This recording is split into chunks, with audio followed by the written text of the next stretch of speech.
And with my most clickbaited title to date, I welcome you to my rant regarding, let's say, a trend that I've found in fantasy lately. So this year, so far, I've read 7 fantasy series, and to my surprise, all of these series have one thing in common. I don't know how to handle this issue. Some things need to be done, but I can't put my finger on what it could be. So I'm handing it over to you guys, because I could give an arm and a leg to get rid of this. Let's see if you can spot the issue. So the series, and I'll probably list them in the description below. The series that I've read are the 5 Warrior Angels series by Brian Lee Durfee, the Thrawn Trilogy by Timothy Thrawn, Zann, maybe it's pronounced. Anyway, Timothy Zann, probably. Yeah, anyway. And yes, I do consider Star Wars to be fantasy. I'm not going to have a debate about it. You can categorize it however you see fit. For me, it's fantasy. Okay, so 5 Warrior Angels, Thrawn Trilogy, The Greatcoats by Sebastian de Castelle, The Books of Babel by Josiah Bancroft, Empire of the Wolf series by Richard Swan. That's the one that starts with the Justice of Kings. We have The Band by Nicholas Eames.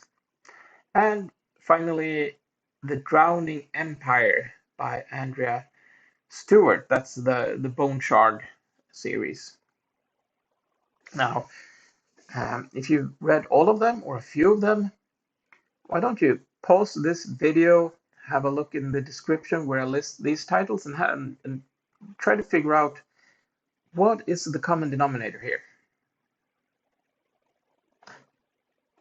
Right. So what do these books have in common? Probably a lot, of course. If you start dissecting them, they're like fantasy series after all. But what I'm getting at is, in all of these books, there is a character that has lost a hand or an arm, either before the events of the books or during them. Most of these characters are fighters, swordsmen, who deal with the loss in their own way. Often they start out by having some short identity crisis before the author gets tired of their brooding and fixes the problem by magic or with cybernetics, or any magical fantasy equivalent of cybernetics. Sometimes the author just lets the plot go, and suddenly the character is just as proficient with the remaining hand. So, what doesn't happen when a warrior or a fantasy character here loses a hand is that they retire and go home with whatever loot they've gathered thus far.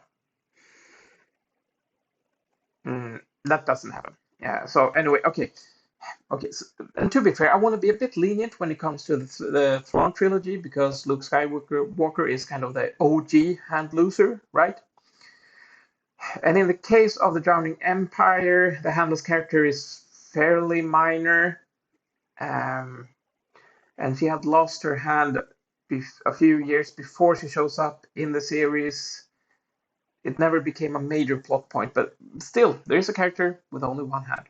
And, 7 series in a row I read where this trope occurs. And it's a pretty specific one. Character loses hand. Why? My guess is George R. R. Martin is to blame with his actually brilliant depiction of Jaime Lannister. But Martin does his work really well. I mean, Jaime Lannister has to work a lot to get back on track. He loses a part of his identity. It's an identity crisis for him, and it's an ongoing plot thing over several books. So yeah, uh, for some reason, this is a thing now. Fantasy characters, they fight dragons, there is magic, people lose their hands. 7 series in a row. When will this madness end? A special mention to Brian Lee Durfee. He won't watch this, but I hope he's recovering well after his health issues. But that won't stop me from pointing out a severe mistake that he did in the Five Warrior Angels regarding one of these handless characters. One of the biggest mistakes I've seen when it comes to an author missing an open goal. He wrote this character, a young noble woman, one of the best characters in this series.